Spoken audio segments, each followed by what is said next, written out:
Hey, I wanted to make a quick video on the steps to replace the starter. I already did this process and I forgot how to do it again because there's 2 bolts that need to be replaced. These are the bolts that I had to figure out, all the tools that I had to figure out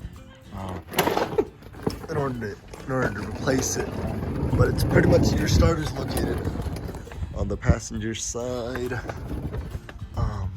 right behind the back side of this tire, I want to say. So go under,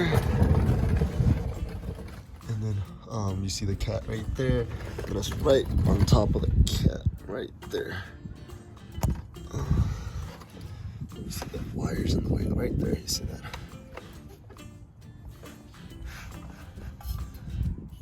Right there, from there to there, and that solenoid, starter solenoid right there. It'll focus. So the starter's held on by this bolt right there. There's the same one on the other side right there where this socket is attached to. And then there's a, where is it? Yeah.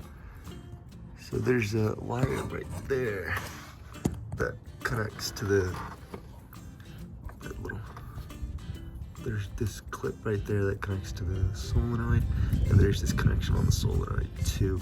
So you have to take that off, and the clip comes off right there. Like there's that. You have to press it right there. So put your thumb over it, and then just, I think that's how I did it. Can't get it to focus. If not, it's probably on the other side. So you have to press on it and then just pry it away. Should pretty much come right off. And this little connection right here is a 12 millimeter, and these 2 bolts are 14 millimeters.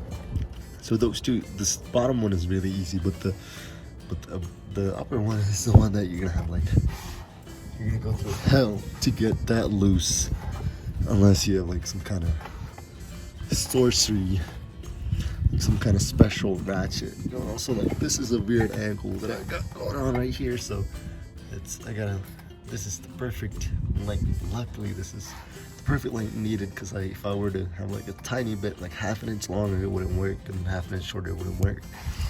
So this socket is, as you can see, starts right there, and it sits right on top of the cat that's coming off of the header, the header.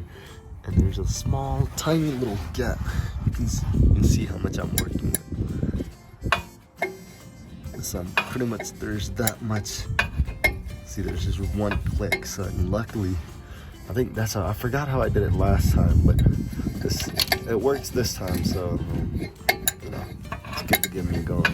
Yeah, that's the small amount of gap that you have to work with, and tightening it is the same process. I doubt you can get a torque wrench in there. I usually just tighten it till a little bit more like firm after hand tightening it, or a little bit more like tight as hell tight. Yeah, pretty much. Reinstalling it is not so bad.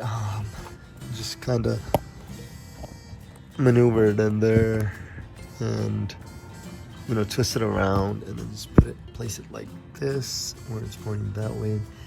And then the 2 bolts, it's going to be really tricky. It's going to be a slow process. You can't put a ratcheting on there unless you have something that's skinny enough to put it on there.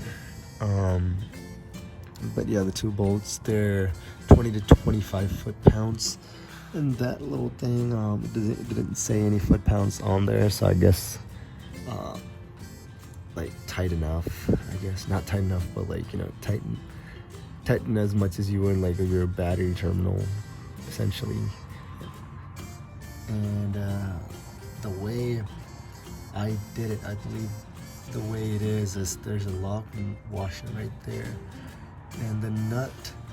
So you put the terminal in between the lock washer and the nut is, that I'm guessing how it's done, because that's the way it was when I pulled out the starter.